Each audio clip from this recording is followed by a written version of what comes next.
Hi, I'm going to talk to you about how to make a really useful and versatile tool for your camping gear using this and this and one of these.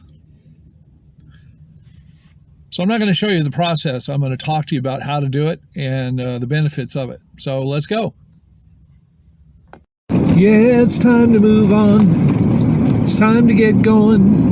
What lies ahead, I have no way of knowing. But under my feet, baby, the grass is growing. Yeah, it's time to move on. It's time to get going.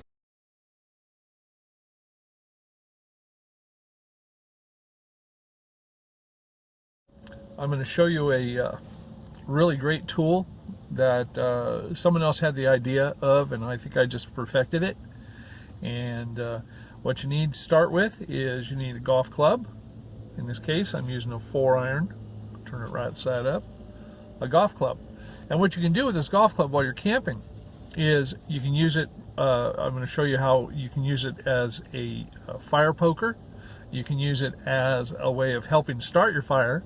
But probably the best tool that this is used for can be used in conjunction with one of these ceramic magnets that you can stick right here. I'll turn it over so you can see. Stick it just right there. You notice how it magnetizes like that.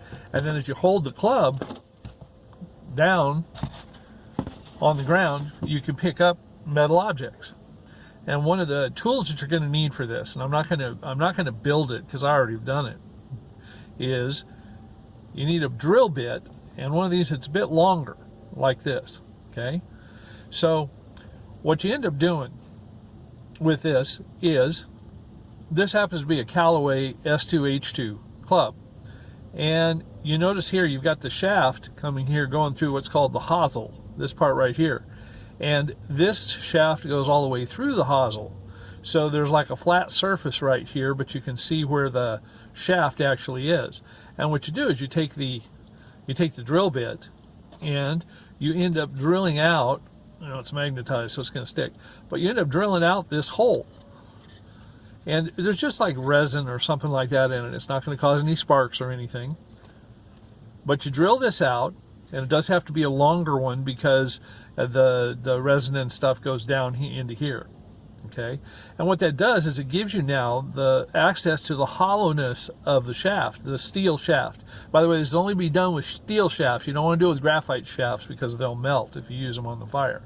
Okay, and then on the other end, which I'm going to show you here, this is where the grip is. I know it's going to be kind of close. Anyway, this is the top end of the shaft. Let's see. You notice here's the shaft, and then it goes into the grip that's here. Well, that end should be hollow. So what you do is you just poke a hole. You find a way of poking a hole in there. It doesn't really work to drill it because it's rubber, and so it doesn't drill very well. But if you want to use a drill, that's fine. I don't remember how I did this. I think I punched an ice pick in there, and then I punched a screwdriver in there, and then but anyway, the reason you want this hole is so that now you have a place for air to flow from the very tip here all the way through the shaft, and if I can turn here, down to here. And what you do is you set up your pile of kindling and stuff in your fire pit. You set up your kindling and you set up the little roughage around it that's gonna, you know, that's gonna start the kindling. And when you light it using your lighter or whatever, you know, you might want to get down there and blow on it a little bit. Well, if you do that, you can singe off your mustache, your beard, your eyebrows, or something like that.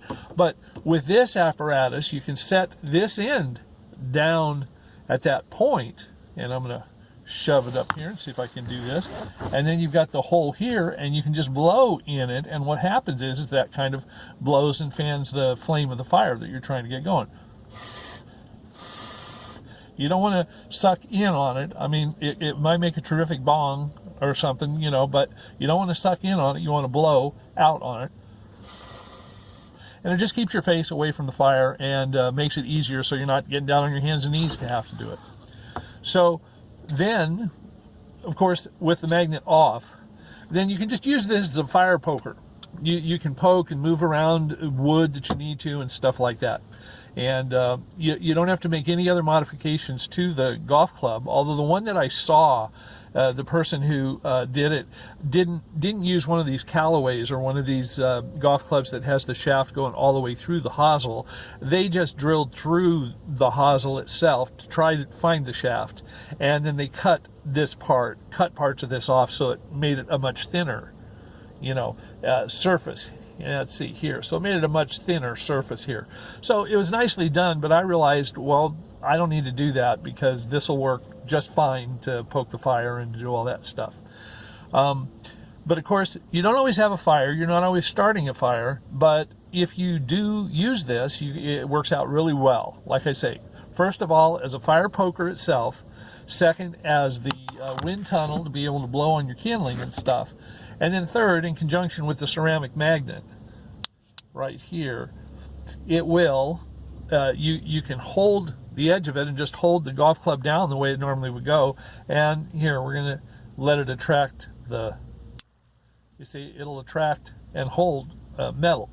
So I've used it when I've dropped screws, or I've dropped stuff in the forest floor or like that, and been able to find it. But probably the best use of it is pulling into a well-used parking area, camping area, and like that. And a lot of times people bring pallets to burn on their in the fire pit, and the pallets are full of nails, so there are nails all over the place. And obviously you can get them in your tires. So one of the things you can do then is use this to go and patrol, and just kind of sweep very gently, even scrape the top of the ground, and be able to pick up lots and lots of things that you would rather not get into your tires and stuff. Now you can buy all this stuff. Okay, you can buy a regular fire poker.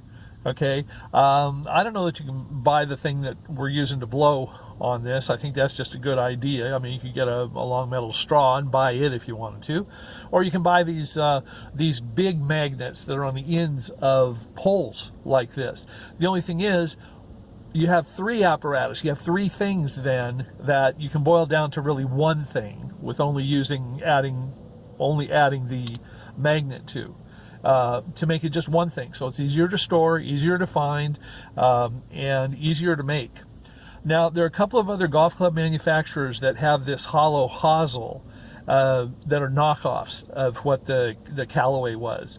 So if you can find those, that makes it the easiest, because you actually know exactly the angle that you need to drill in to get into the shaft, and how far you have to go with the drill bit that you have. And you can just look for the very tip of the very tip or end of the club where the shaft goes in. If you can see a circular thing, even if it's been cut off or something, that represents the edge of the shaft, all you have to do is drill out that thing that's filling up the shaft, and then you can do that. Then you can do that and have this. And then remember to just open up a hole. Oops, sorry about it, so big, but anyway, it's closer to the camera. There we go. Just a hole. It doesn't have to be this shape, just something like that you can blow through. Okay? And this will work. This happens to be part of a golf club set that I've had forever, and the one that I actually made was actually out of a 3-iron. But the difference in irons and the numbers on irons is the slant of this face. Okay, so like a 4-iron or a 3-iron, let's say where my hand is like this, a 4-iron will have, it'll go the other way, sorry. Yes, it'll go. Anyway, it's this slant right here.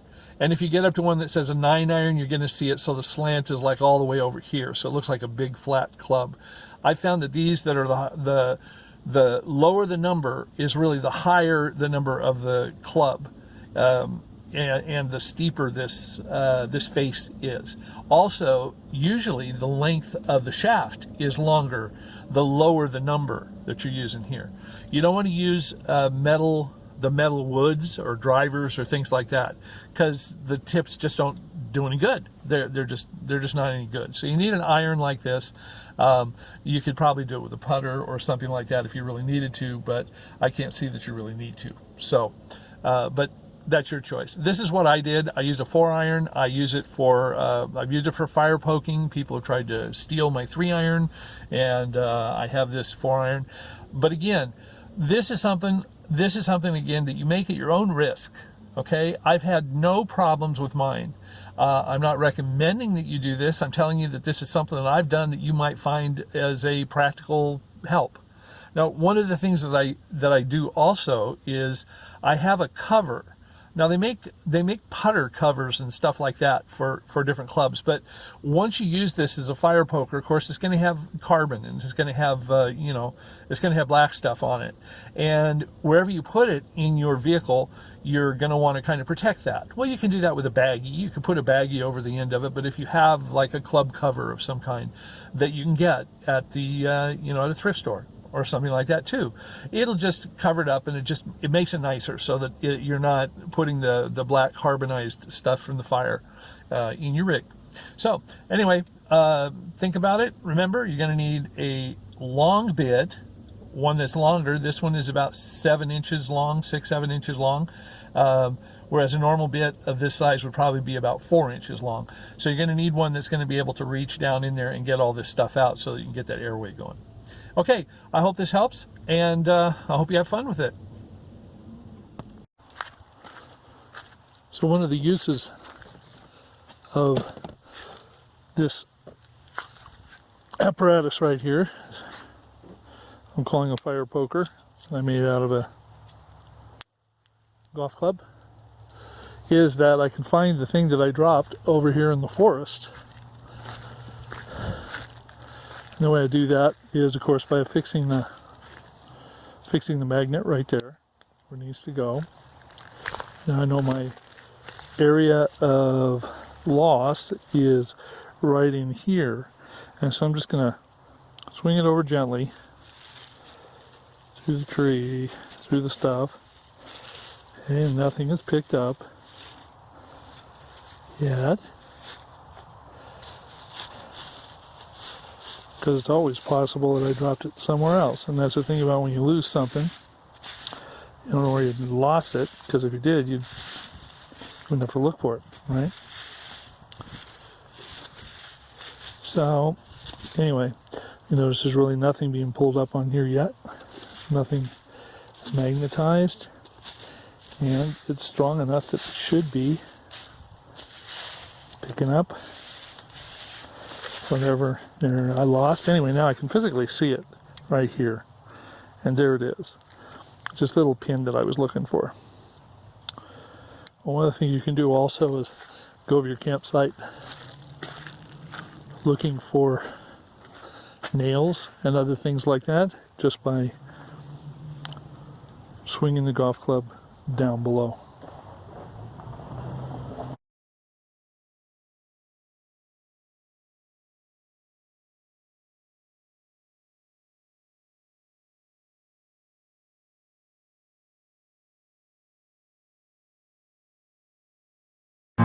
Far away from your troubles and worries.